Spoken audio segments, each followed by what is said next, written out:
The hidden Hindu क्यों है? इसके पीछे क्या रीजन है? यार द हिडन हिंदू, मैं हिंदू हूँ, मैं वैसे ही बड़ा हुआ हूँ। और कईयों ने बोला कि यार नाम कुछ और रख लो, हिंदू वर्ड मत लिखो, कुछ लोग नहीं पढ़ेंगे। पर उस पे मेरा जो तर्क था ना, उस पे मैंने एक कविता लिखी थी, आपको और आपके दर्शकों को बहुत अच्छा लगेगा। कि रुद्राक्ष की माला में भी मैं हूँ, कृपाण कटार और भाला में भी मैं हूँ, श्वेत भी हूँ और शुद्ध भी मैं हूँ, विरुद्ध हो मेरे तो युद्ध भी मैं हूँ, इतिहास में बहा आंसू और खून भी मैं हूँ, अब जो कहे कि तुम्हें मिलेगा वो सुकून भी मैं हूँ, कि इस धरती का मैं केंद्र बिंदु हूँ, प्रणाम मैं हिंदू हूँ। चिता की अग्नि, गंगा का पानी, कब्र की मिट्टी और लोबान भी मैं हूँ, पीर फकीर अली वली सियावर राम का हनुमान भी मैं हूँ, भोला हूँ सरल भी, तुम्हारा मित्र भी मैं हूँ, घोल भी दूं तुमको और घुल भी जाऊं तुम में, कुछ ऐसा चरित्र भी मैं हूँ, इस धरती का मैं केंद्र बिंदु हूँ, प्रणाम मैं हिंदू हूँ। प्रणाम का भाव भी मैं हूं, आक्रमण का घाव भी मैं हूं, सहनशील स्थिर और शांत भी मैं हूं, देवभूमि भारत का हर प्रांत भी मैं हूं, शक्ति भक्ति और ना थकती क्रांति भी मैं हूं, तूफान हूं और तूफान से पहले की शांति भी मैं हूं, इस धरती का मैं केंद्र बिंदु हूं, प्रणाम मैं हिंदू हूं। इसलिए द हिडन हिंदू। बहुत सुंदर, अति सुंदर। तो ऐसे कई अनगिनत बहुत ही जादूगरी मंदिर हैं हमारे देश में, अजब गजब। जैसे अभी रिसेंटली मैं 10-15 दिन पहले खजुराहो गया था। खजुराहो लेट फर्स्ट था। खजुराहो है मध्य प्रदेश में, और आमतौर पे ना हमारे सब लोग खजुराहो को एक ही काम से जानते हैं। वहाँ के मंदिर में काम सूत्र वाले बड़े सारे पोज बने हुए हैं, वो म्यूरल्स और स्टैचूज बने हैं, तो लोगों को लगता है कि बस वहाँ वही है। तो मुझे भी जब पहली बार फोन आया कि खजुराहो लेट फेस्ट, तो मैं बोला कि चलो, बड़े साल से सुन रहे थे कि काम सूत्र वाले सब वो बने हुए हैं, देख आते हैं। जब मैं वहां पहुंचा तो वहां पे एक महामंतेश्वर करके एक मंदिर है, उसमें मैंने उतना बड़ा शिवलिंग आज तक देखा नहीं था, ह्यूज। और वो जो शिवलिंग था ना, वो हर 2-3 साल में 1 इंच बढ़ जाता है, वो बढ़ रहा है, वो लगातार बढ़ रहा है।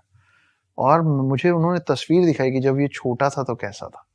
मुझे क्लियर उस तस्वीर में साइज और साक्षात जो साइज दिख रहा था उसमें फर्क दिख रहा था, और थोड़ा बहुत नहीं, मतलब ऐसा फर्क। अभी कितना है करंटली? वो है लगभग 7-8 फीट। ओ, मतलब इस रूम की हाइट जितना ऑलमोस्ट। जी, मतलब आप ये मानिए कि जिस स्पीड से वो बढ़ रहा है, आने वाले 50-60 साल, मैक्सिमम 100 साल में वो उतने साल पुराना बना हुआ जो उसका रूफ है ना, वो टच कर देगा। अच्छा। फिर मैं जिस जगह पे पैदा हुआ हूँ, उस जगह का नाम है अंबिकापुर, डिस्ट्रिक्ट सरगुजा, छत्तीसगढ़। छोटा सा कस्बा है। वहाँ की एक सच्ची घटना बताता हूँ मैं। एक किसान आदमी था, वो एक दिन सोया और उसको सपने में आया कि हनुमान जी उसको बोल रहे हैं कि मेरे को निकालो यहाँ से, मैं फंसा हुआ। तो किसान आदमी वो अगले दिन कुल्हाड़ी खरीदा, उसको कई बार सपने आए, मतलब रेगुलरली। तो वो कुल्हाड़ी खरीदा, उसको एग्जैक्टली मालूम था क्योंकि वो हर दिन सपने में उसको उस रास्ते से ले जाया जा रहा था। वो पहुंचा और उसने एक पेड़ को एग्जैक्ट एक पॉइंट से काटना चालू किया। तो सब लोग आए पीछे, बोले क्यों, क्या कर रहे हो, पेड़ क्यों काट रहे हो? तो बोला वो इसमें हनुमान जी फंसे हुए। तो बोले हट, पागल हो गया, डिस्टर्ब हो गया। जैसे मांझी के लिए बोलते थे ना, मैं पूरा पहाड़ काट दूंगा। हाँ, हाँ, हाँ। तो सब बोलने पागल हो गए। उसने काटा, फिर संभाल के साइड से काटा। उसके अंदर सही में हनुमान जी की एक मूर्ति निकली है, और वो मूर्ति हर साल बढ़ती है। मैं अपने आंख से देख के आया हूँ। वहां इतनी भीड़ होती है, इतनी भीड़ होती है। अब वो हो गया है लगभग 8-9 फीट का, और जब वो निकला था 2-2.5 फीट का था। वो सब ऐसे भी बढ़ रहा है और ऐसे भी बढ़ रहा है। आप सोचो। ऐसे ही एक कमाल का मंदिर है बस्तर में। बस्तर में कृष्ण जी का मंदिर है। छोटे में गया था जब हम हॉस्टल में थे, आई थिंक 8th या 9th में था मैं। तो वहां पे ना रात को 7-8 बजे उसकी किवाड़ कहते हैं वो लोग, दरवाजा, डोर, उसको बंद कर देते हैं, और वो खुलता है अगले दिन सवेरे। और रात में ना उसके अंदर भगवान जी के लिए बेड लगता है, और बेड बिल्कुल प्लेन ऐसे अच्छे से करके रखा रहता है। और सुबह जब मंदिर खुलता है ना, तो वो पूरा छिन्न भिन्न रहता है। तो माना जाता है कि वहाँ कृष्ण भगवान आते हैं और रात्रि आराम करते हैं।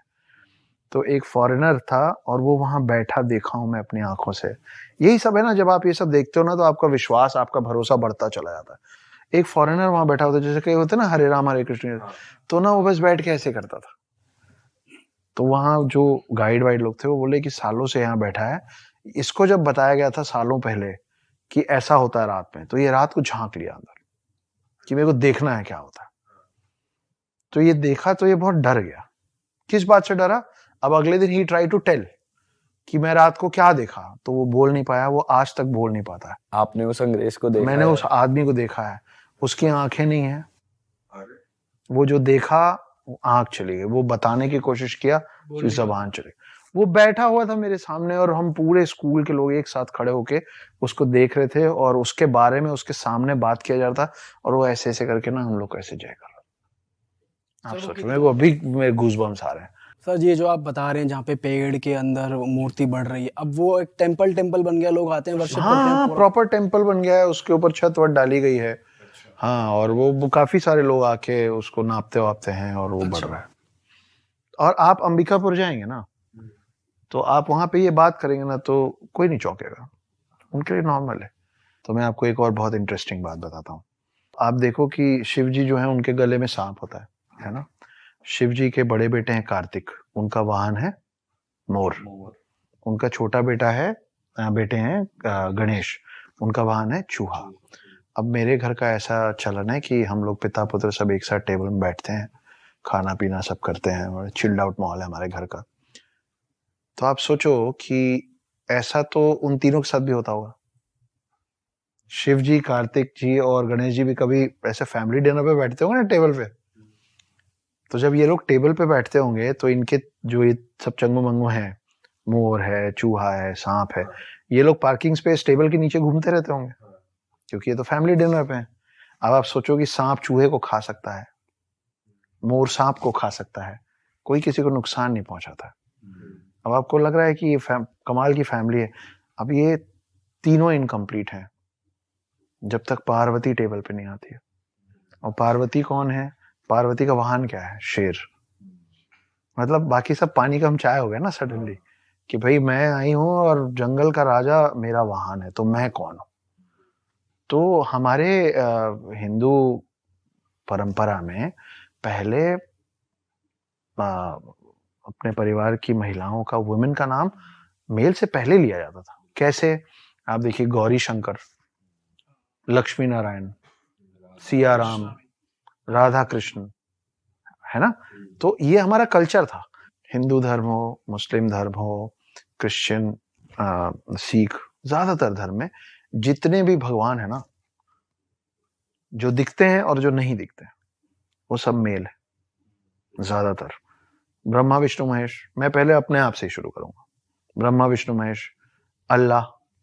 तो जब आप अल्लाह बोलते हो तो वो क्या बोलते हैं? ऊपर वाला सब देख रहा है, देख रही नहीं है ना, देख रहा है। गुरु नानक देव, जीसस, बुद्ध, जैन, महावीर, सब मेल है ना। हम लोग ये भूल गए हैं कि इनमें से कोई भी भगवान इस पृथ्वी के अंदर बिना एक महिला के परमिशन के नहीं आ सकता।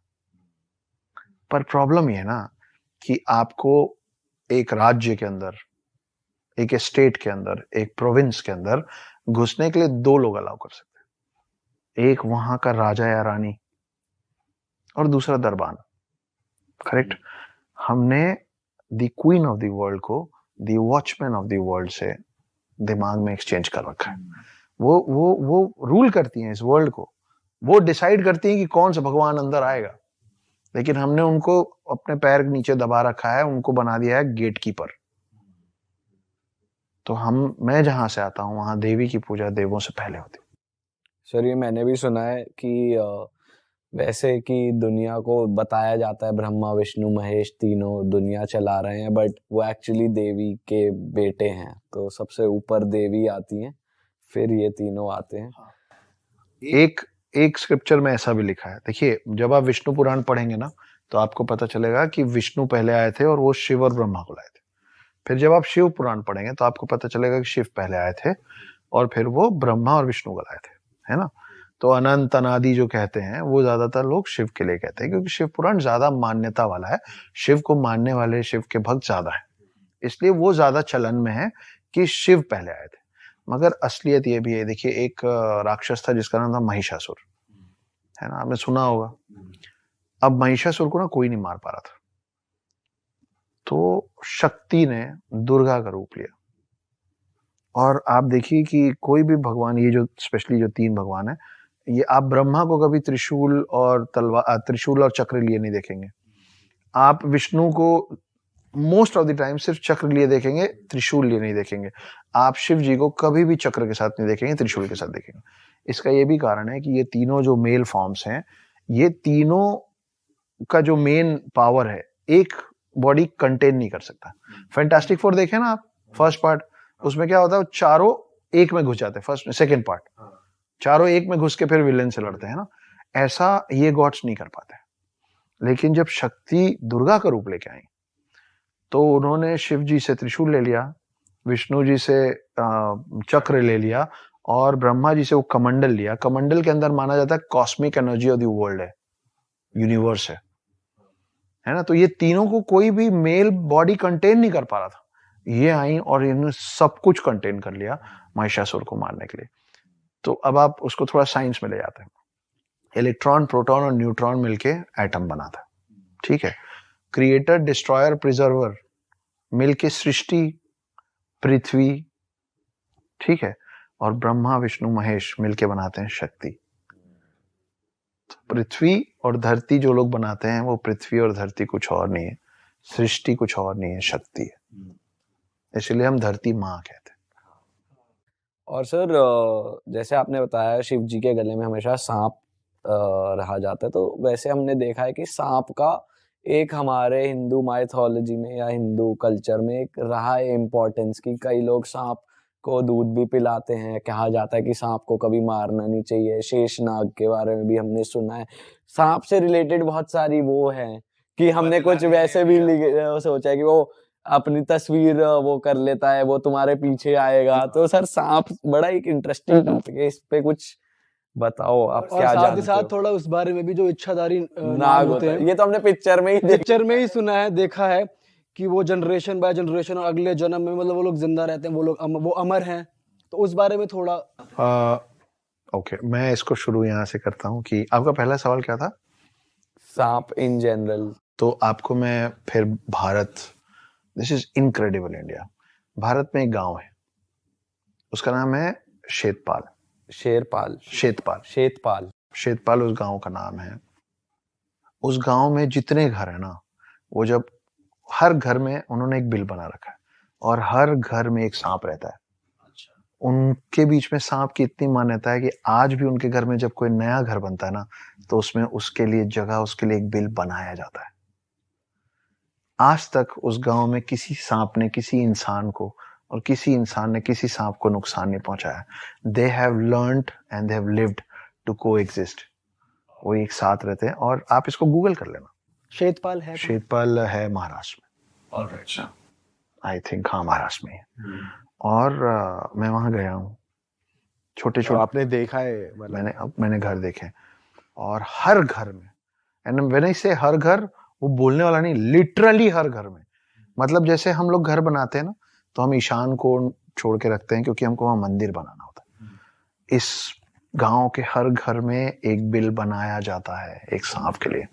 जब खाना बनता है तो सांप के लिए, जैसे आप एक डॉग पालते हैं तो you take care of that dog ना, कि भाई दूध रोज देना है, तो सांप का ख्याल रखा जाता है। तो वैसी कुछ कहानी है कि भाई हमारे साइड में ऐसा है, और उसकी मान्यता भी वहीं से आती है, क्योंकि नाग एक ऐसी चीज है, नाग एक ऐसा जानवर है जो शिव जी के गले में है और विष्णु जी के साथ हमेशा रहता है।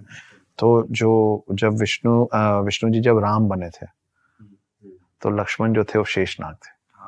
जब विष्णु जी कृष्ण बने थे, अच्छा, तो ये बड़ी इंटरेस्टिंग सी बात है कि पहले रामायण हुआ, त्रेता युग में रामायण काल आया, तो विष्णु जी राम बने और शेषनाग बने लक्ष्मण। तो जब पूरा रामायण खत्म हुआ तो वापस गए, तो शेषनाग बड़े नाराज थे। बोले आप बड़े भाई बन गए, मेरी कुछ चलने नहीं दिए, सब आपके मन की हुई, सब ये एंड के बाद, एट द एंड, मतलब वापस जाने के बाद रामायण काल खत्म हो गया, राम और लक्ष्मण वापस अपने असल अवतार में विष्णु और शेषनाग के रूप में आ गए। तो वो शिकायत किए विष्णु जी को कि बहुत गलत है, आप बड़े भाई बन के वहां चला रहे हैं अपनी, मेरी कोई सुन ही नहीं रहा है। तो मुस्कुराए विष्णु जी, बोले कि कोई बात नहीं, अगली बार चलेंगे ना तो आप बड़े भाई बन जाना। तो फिर जब कृष्ण बन के आए तो बड़े भाई बलराम थे, दाऊ, तो वो शेषनाग थे, है ना।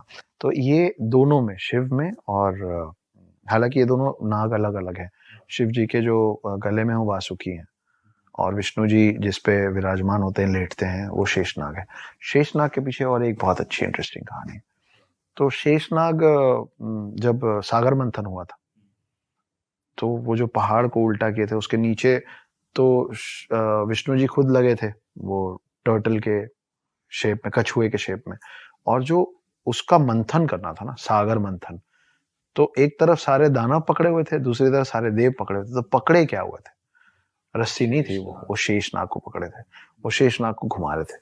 और शेषनाग को शेषनाग इसलिए कहते हैं क्योंकि हमारे में 4 युग होते हैं, सतयुग, त्रेता युग, द्वापर युग और कलयुग। आप मेरा हाथ जरूर देखिएगा कि सतयुग, त्रेता युग, द्वापर युग, कलयुग और फिर सतयुग। ये शेप बन रहा है डमरू का, और जब आप इसको बार बार चलाते जाएंगे ना, तो ये शेप बन जाएगा इन्फिनिटी का, है ना।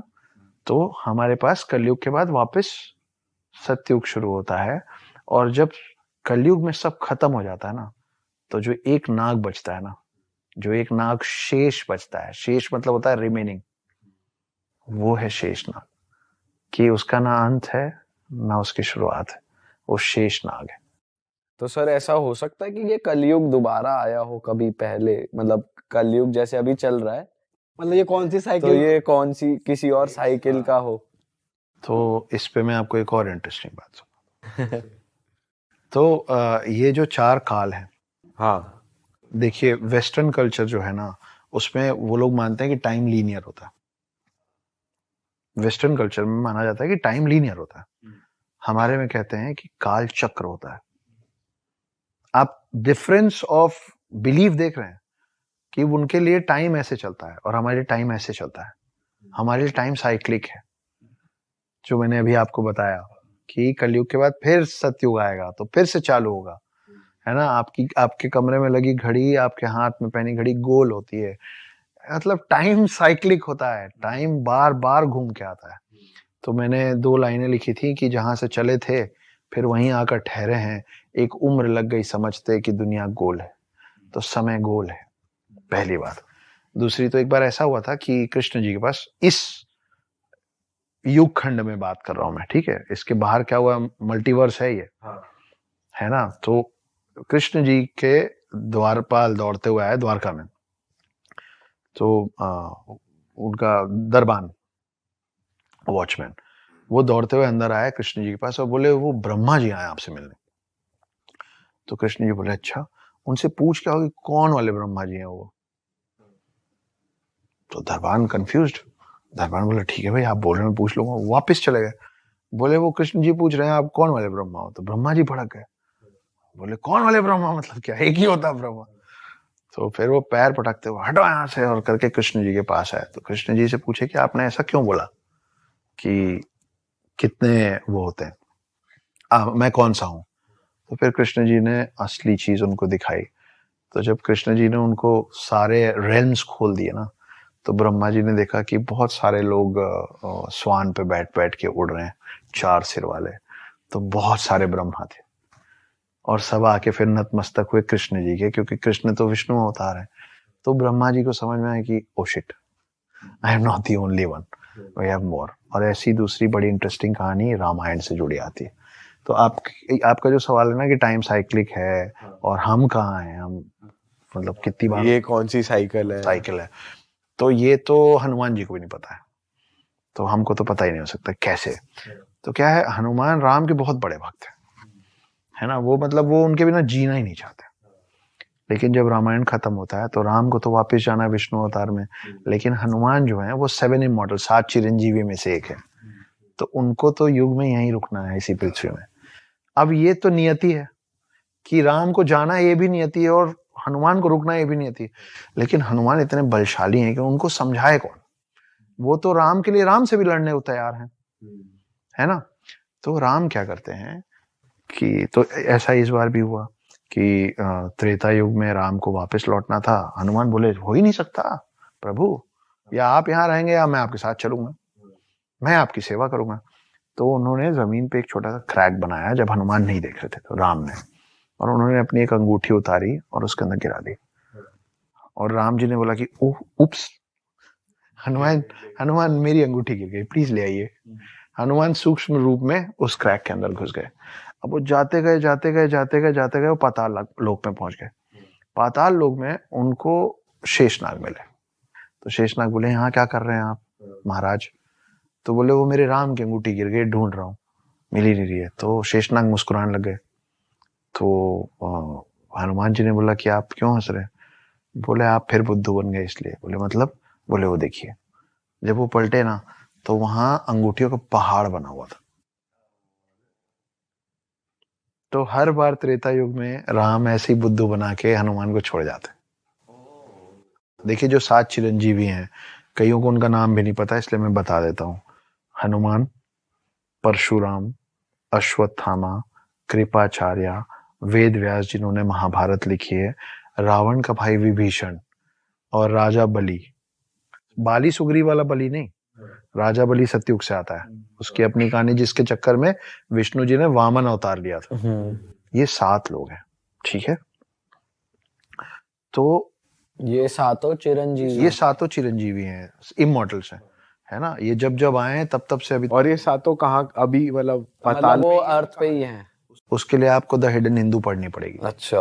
क्योंकि मेरी कहानी का जो वन लाइनर है वो यही है कि एक आदमी 2020 में पकड़ में आया है जो ये कह रहा है कि मैं देवभूमि भारत में सतयुग से हूं, ना मेरी उम्र बढ़ती है ना मैं मरता हूँ। ये एक्चुअली आदमी है। पढ़िए, मैं रामायण का हिस्सा भी रहा हूँ और महाभारत का भी। मैं राम से भी मिला हूँ और कृष्ण से भी। और मैं वो 8वां चिरंजीवी हूँ जिसके बारे में दुनिया ने अब तक सुना नहीं है। और मैं ढूंढ रहा हूँ 7 चिरंजीवियों को जिनके बारे में हम थोड़ा बहुत जानते हैं। मेरे मन में कभी कभी ये सवाल आता है कि जब ट्रूथ एक है ना, ट्रूथ एक है और यहाँ इंडिया में, भारत में इतने सारे उसके प्रमाण भी है, तो ये सारी घटनाएं इंडिया के अराउंड ही क्यों है? या इंडिया से मिलता जुलता हमने सुना है कि चलो ईरान तक या वहां तक का है रामायण में भी, कि एक किष्कंधार राज्य जो था वो अब अफगानिस्तान में शायद, है ना। बट मीनवाइल वेस्ट में या दूसरी तरफ हमारे गॉड्स का इतना क्यों नहीं है, या उनकी थिंकिंग हमसे इतनी अलग क्यों है? वो संस्कृत क्यों नहीं बोलते? जब पृथ्वी का तत्व एक है, जब देव एक है, सच एक है, तो